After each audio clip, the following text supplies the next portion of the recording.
کہ جس میں پوچھا یہ گیا کہ دودھ اگر ابالتے ہوئے فرش پر گر جائے تو اس کے کیا نقصانات ہیں۔ یہاں آپ کے ساتھ ایک ایسا واقعہ شیئر کرتے ہیں جو حضرت امام علی رضی اللہ تعالی عنہ کے ساتھ منسوب کیا گیا ہے۔ کہا جاتا ہے کہ دربار خلافت میں حضرت علی کے پاس ایک خاتون آئی اور ہاتھ جوڑ کر عرض کرنے لگی کہ یا علی، ہمارے گھر میں جھگڑے بہت رہتے ہیں، ہر طرف تنگ دستی کا راج ہے، کوئی کسی سے محبت نہیں کرتا اور کوئی کسی کی خاطر اثار نہیں کرتا، ایسا کیوں ہے؟ اس عورت کا یہ سوال کرنا تھا کہ حضرت علی، جنہیں باب العلم کہا گیا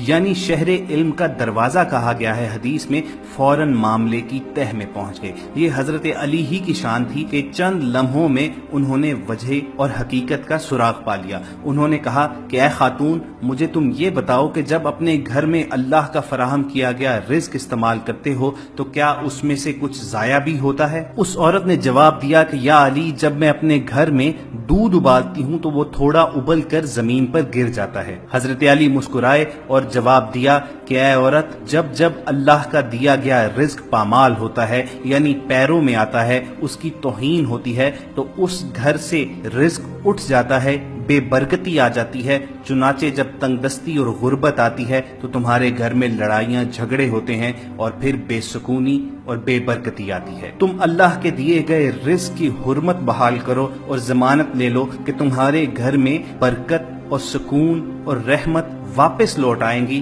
اور سب کے دلوں میں اللہ تعالیٰ محبت ڈال دے گا اور اللہ تعالیٰ تمہارے گھر میں رزق کی فراوانی عطا کرے گا۔ خواتین و حضرات، بظاہر یہ بڑی معمول کی بات لگتی ہے۔ ہم اکثر اپنے گھروں میں دیکھتے ہیں کہ مائیں بہنیں چولہے پر دودھ ابالنے کے لیے رکھ دیتی ہیں اور پھر وہ دودھ چولہے کی تیز آگ پر ابلتا رہتا ہے اور وہ اپنی بے خیالی بے دھیانی میں اس کو بھول جاتی ہیں اور اللہ کا نور، اللہ کا دیا گیا یہ رزق ضائع ہوتا رہتا ہے۔ یہاں اگر چند ذہنوں میں کچھ تشکیک، کچھ سوالات ابھرتے ہیں تو ان کے لیے ہم ابن ماجہ کی ایک حدیث شیئر کر دیتے ہیں کہ حضرت عائشہ صدیقہ رضی اللہ تعالی عنہا فرماتی ہیں کہ تاجدار عرب و عجم حضرت محمد مصطفیٰ صلی اللہ علیہ وآلہ وسلم گھر میں تشریف لائے اور روٹی کا ایک ٹکڑا زمین پر پڑا ہوا دیکھا۔ آپ نے اس کو اٹھایا، صاف کیا اور کھا لیا۔ حضور مکرم صلی اللہ علیہ وسلم نے حضرت عائشہ صدیقہ کو فرمایا کہ اچھی چیز کا احترام کیا کرو، رزق جب کسی سے بھاگتا ہے تو لوٹ کر نہیں آتا۔ مقاصد حسنہ میں بعض علماء سے نقل کیا گیا ہے کہ گیہوں اور دیگر اجناس جب پاؤں میں آتی ہیں تو وہ قحط کا سبب بنتی ہیں۔ ابن ماجہ ہی کی ایک روایت کہ حضرت عبداللہ بن عمرو رضی اللہ تعالیٰ عنہ سے روایت ہے کہ ہم 10 آدمی حضور اقدس صلی اللہ علیہ وآلہ وسلم کی خدمت میں حاضر تھے۔ آپ صلی اللہ علیہ وآلہ وسلم ہماری طرف متوجہ ہو کر ارشاد فرمانے لگے، 5 چیزیں ہیں، میں خدا کی پناہ چاہتا ہوں کہ تم ان کو پاؤ۔ جب کسی قوم میں بے حیائی کے افعال علل اعلان ہونے لگے تو وہ طاعون میں مبتلا ہوں گے اور ایسی بیماریوں میں گرفتار ہوں گے جو ان کے بڑوں کے وقت میں نہیں ہوں گی۔ جب کوئی قوم ناپنے تولنے میں کمی کرے گی تو قحط، تنگی اور ظالم حکام ان پر مبتلا کر دیے جائیں گے، اور جب کوئی قوم عہد شکنی کی مرتکب ہوگی تو اللہ تعالیٰ ان کے دشمنوں کو غالب کر دے گا اور ان سے ان کے اموال چھین لیے جائیں گے۔ خواتین و حضرات، آج یہ تمام باتیں ہمیں اپنے ارد گرد سچ ہوتی نظر آتی ہیں۔ بحیثیت قوم بدقسمتی سے ہمارے اندر یہ تمام چیزیں سرایت کر چکی ہیں۔ ہم اللہ تعالیٰ کے رزق کو پامال کرتے ہیں، ہم کم تولتے ہیں، ہم جھوٹ بولتے ہیں، ہم عہد شکنی کرتے ہیں۔ چنانچہ ہم دیکھتے ہیں کہ ہمارے اوپر اللہ تعالیٰ کے عذاب مختلف صورتوں میں نازل ہوتے ہیں، طرح طرح کی بیماریاں، نت نئے علام اور غم ہم پر نازل ہوتے ہیں، اور ایسی بیماریاں جن کے ہم نے کبھی نام بھی نہیں سنے ہوتے۔ چنانچہ ہم دیکھتے ہیں کہ رسول اللہ صلی اللہ علیہ وآلہ وسلم کے فرمان کے مطابق ہمارے اوپر بدعنوان اور ظالم حکمران مسلط کر دیے گئے ہیں، اور چونکہ یہ امت عہد شکنی بھی کرتی ہے تو رسول اللہ کا فرمان یوں سچ ہوتا نظر آتا ہے کہ آج 1.5 ارب ہوتے ہوئے بھی تمام مسلمان دنیا میں رسوا ہیں، تمام مسلمان دنیا میں مغلوب ہیں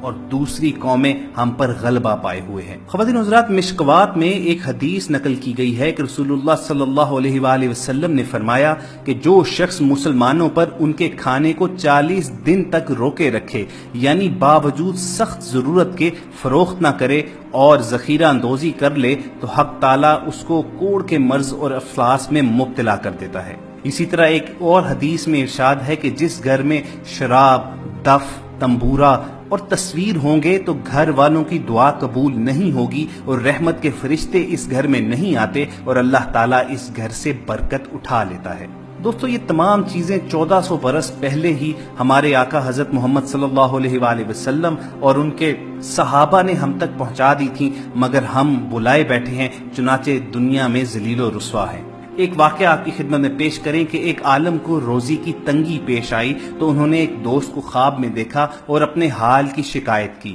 دوست نے کہا کہ ایسا معلوم ہوتا ہے کہ تم نے قرآن مجید کی کوئی سورت یا کوئی آیت یاد کی تھی اور پھر اسے بھلا دیا۔ عالم نے کہا کہ سچ ہے، میں واقعی قرآن کریم کی ایک سورت یاد کر کے بھلا چکا ہوں۔ دوست اس پر غصہ ہوا اور کہا پھر اسے یاد کرو۔ عالم نے ویسا ہی کیا اور روزی کی تنگی جاتی رہی۔ سامعین، یہ تمام باتیں آپ تک پہنچانے کا صرف اور صرف ایک مقصد ہے کہ آج کل رزق کی ناقدری اور بے حرمتی امیر غریب سب کے گھروں میں عام ہے۔ نہ صرف شادی بیاہ میں بے دردی سے کھانا ضائع کیا جاتا ہے، بلکہ کچن میں بھی خواتین برتن دھوتے وقت سالن، چاول اور روٹی کے اجزاء کو پانی میں بہا کر نالی کی نظر کر دیتے ہیں۔ جانتے بوجھتے ہوئے بھی ہم اللہ کے رزق کی توہین کرتے ہیں اور چنانچہ رزق کی تنگی کے اسباب ہم پر نازل ہوتے ہیں۔ اکثر خواتین کو یہ کہتے ہوئے سنا گیا ہے کہ ان کے خاوند یا بچے ایک وقت کا بنا ہوا سالن دوسرے وقت نہیں کھاتے، اور بڑے فخر کے ساتھ یہ بیان کیا جاتا ہے کہ وہ کھانا کوڑے کے ڈبے میں پھینک دیتے ہیں۔ گھر کے کوڑا کرکٹ میں روٹی اور دیگر نعمتوں کو بغیر اس اللہ سے ڈرے پھینک دیا جاتا ہے اور اس کو سٹیٹس سمبل جانا جاتا ہے۔ ہم ایسا کرتے ہوئے ان معصوم بچوں کو کیوں بھول جاتے ہیں جو پیٹ کا دوزخ بھرنے کے لیے غلاظت کے ڈھیروں سے گلا سڑا پھل اور سبزیاں اکٹھی کرتے ہیں؟ ان سفید پوش لوگوں کو کیوں بھول جاتے ہیں جو ایک وقت کا کھانا اپنے معصوم بچوں کو دے پاتے ہیں اور دوسرے وقت محتاج اور لاچار ہوتے ہیں؟ اکثر بیویاں بڑے شوق سے بڑے فخر کے ساتھ یہ بیان کرتی ہیں کہ اگلے دن کا بچا ہوا کھانا اگر رکھوں تو میرے میاں ٹرے اٹھا کر دور پھینک دیتے ہیں۔ اگر ایسا ہی ہے تو کیوں نہ اپنی ضرورت کے تحت روز کھانا تیار کیا جائے اور جو اضافی کھانا ہو وہ ضرورت مندوں میں بانٹ دیا جائے۔ روٹی کے چکر میں انسان کہاں سے کہاں نکل جاتا ہے، اپنا وطن چھوڑ دیتا ہے، دوسرے ممالک میں جا کر مزدوری اور محنت کرتا ہے، تب جا کر لقمے نصیب ہوتے ہیں، اور جن کو اللہ تعالیٰ وافر مقدار میں رزق عطا کرتا ہے وہ کیسے بے دھیانی میں اس رزق کی توہین کرتے ہیں۔ اللہ تعالیٰ سے دعا ہے کہ ہم سب کو ہدایت اور توفیق نصیب فرمائے کہ ہم اس کے عطا کیے گئے رزق کو ضائع نہ کریں، اس کے عطا کیے گئے رزق کی توہین اور بے حرمتی نہ کریں، اور اضافی رزق میں دوسروں کو بھی شریک کریں اور اللہ اور اس کے رسول کی خوشنودی حاصل کریں۔ تو